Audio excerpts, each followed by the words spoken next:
I recently grabbed my crew and we went down to Earlington, Kentucky to look at a bunch of hail damaged cars from a recent storm that came through western Kentucky. If I'd knew it was gonna be that hectic, I'd have probably doubled down on my blood pressure medicine.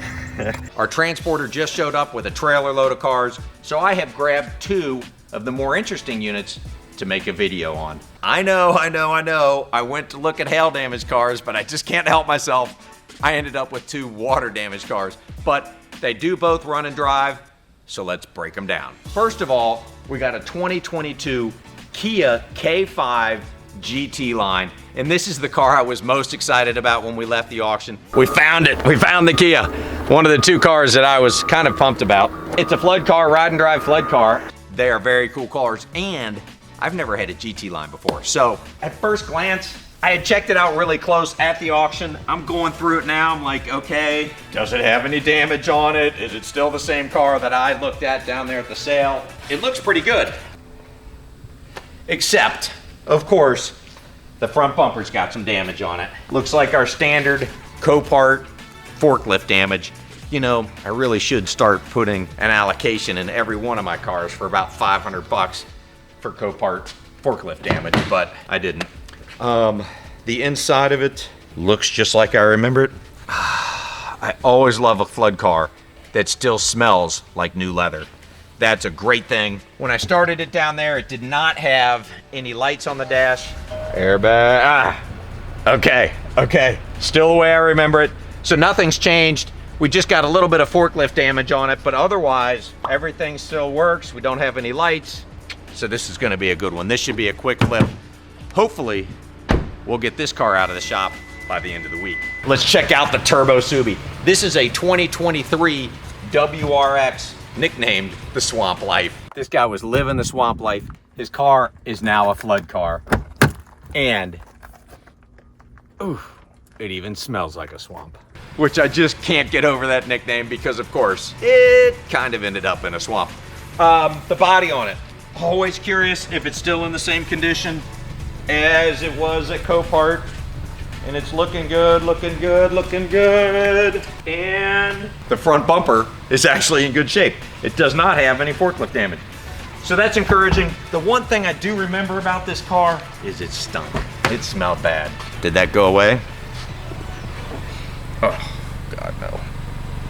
Okay, I can go ahead and start it, but I know the interior's coming out of this bad boy. For sure it got water inside of it. It's got that misty, moldy smell to it. I don't remember there being any lights on it, so let's just make sure that that's still the case.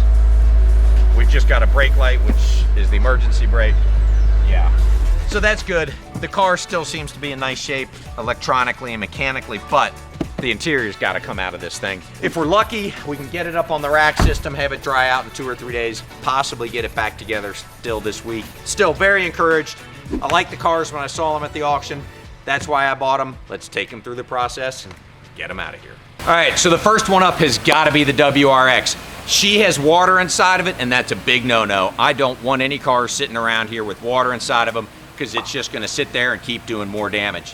So we got to get the interior out of this thing so we can diag, see if there's any electrical parts that got damaged, because we don't want to go doing any diag work on it, hooking up scanners, when we've still got electrical parts that are bad. So we're going to get the seats out of it, get the center console out of it, get the carpet out of it, get it all up drying. Then we take it through the process of reconditioning it, which first and foremost is identifying any electrical parts that have water damage. They need to get replaced, get new ones in here. Then we take all the electrical connections apart. We first treat them with some contact cleaner. You just spray it on the connections, make sure that there's no corrosion or green funky stuff there. And then second of all, apply some dielectric grease to it. That'll prevent any further corrosion from happening. You put all the connections back together, then we can get the interior back in the car, and then at that point, we can finally hook up a scanner, clear out any old codes, and see what we've got. So, time to start ripping this thing apart. Joe, get over here. Time to get to work.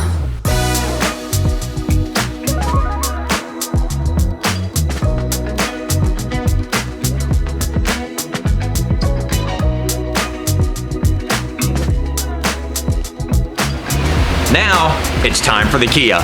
Fortunately, this car did not get any water inside of it. So no reason to go tearing the interior out, makes this a much quicker rebuild.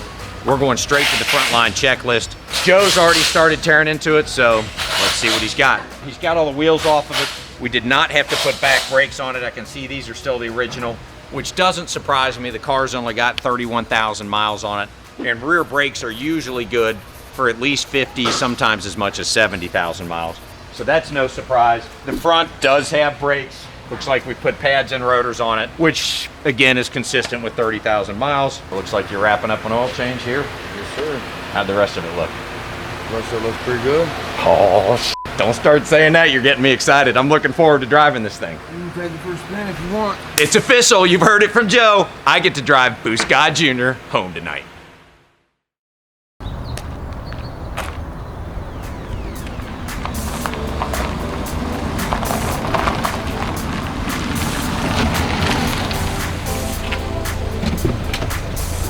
Wow, this thing really is a baby stinger. That Korean Quattro handled the back roads up to my house like it was nothing. Probably need to put a new set of tires on it after the way I drove it. But in all sincerity, I put it through the ringer and this car did great. It checked all the boxes. The instrument cluster, we don't have any error messages in it. On the water cars, I want to always go through all the windows and the seats and the sound system, the hands-free communication. Everything's working good. So it's time to get this baby cleaned up. Send it off to detail. So Billy's just wrapping up the frontline checklist on this thing. And I love doing frontline lists on cars with only 6,000 miles. It really didn't need anything. It's got good tires on it. The front and rear brakes were good. We went ahead and did an oil change and put a filter in it, but for the most part, she was good to go. But one thing that is interesting that I wanted to show you guys. What goes on with these front sway bars is they've got these two loops here that hang down underneath the rest of the car. So when it's at Copart and they go bringing their big forklifts in here, the forks end up hitting the sway bar and knocking the bushings out of the frame. So what Billy was able to do is slide the bushings back up on the sway bar, put the caps back on, get the sway bar mounted back properly, and that fixed our rattle. So now I get to drive the 271 horsepower Boxster Bruiser home tonight and make sure there's nothing else wrong with it. Hopefully, I can remember how to drive a stick.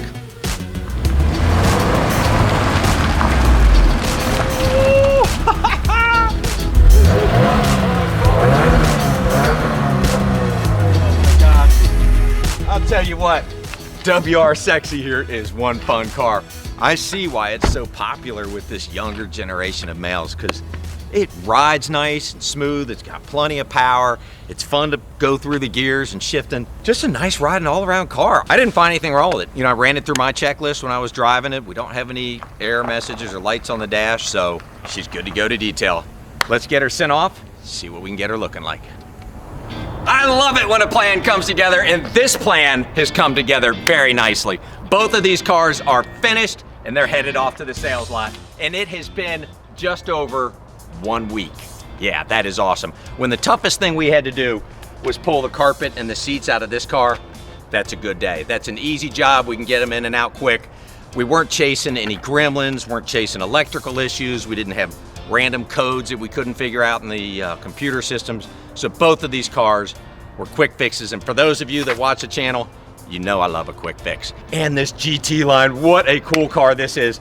I didn't think I would have the day where I was like, I really like these Optimas, but this thing is sweet. It's got the signals in the mirrors, it's got the lane change, it's got the comfort access key system on it, it's got the panoramic roof, it's got heated and cooled leather seats, it's even got a heated steering wheel. Never thought I'd see the day when an Optima has all-wheel drive. Or wait, the fifth version Optima, or wait, the K5, yeah, that's right. Fifth version K5 Optima has all-wheel drive. What a cool car. Also has all-wheel drive. Subaru puts a lot of power in this thing. It's got that Starlink 12-inch touchscreen monitor. It's got the red stitching on the interior. Really sharp car. Both of these are gonna sell well. I don't think either one of them is gonna last very long at the lot. So let's go look at the numbers. It's been a fun week working with these two all-wheel drive street sleepers. Let's take a look at the numbers. The Kia K5, by the time we paid all of Copart's fees, and you know how they like their fees, I got $14,529 into it.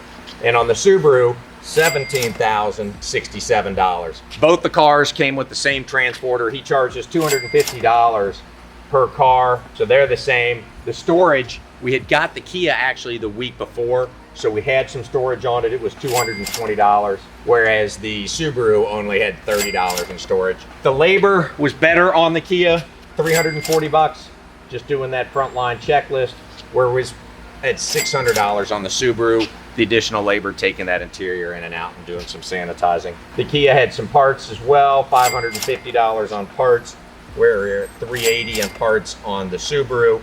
And the detail was the same for both cars at $200. So all in on the Kia, we're at $15,894.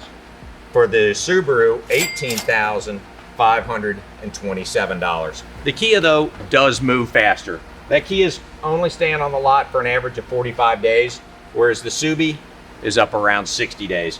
That means we're gonna get around 80% out of the K5, whereas we're gonna get around 78% of market on the Subaru. So list price, we'll start off the Kia at $21,000, and we'll start the Subaru at $23,295. Probably end up selling the Kia for around $20,000, which is gonna give us a contribution margin of $4,100. Probably end up selling the Subaru for around $22,500, which is gonna give us a contribution margin of $5,100. So they're both money makers. They made it in and out of here quick, and they were fun cars to drive. So it was a successful trip to Earlington. It is always nice when we can get some vehicles right here in our own backyard. And these two really worked out well. Thanks for watching to the end. If you like this kind of content, be sure to like and subscribe. I'm Matt Ryan, and this was another episode of Northern Kentucky Auto.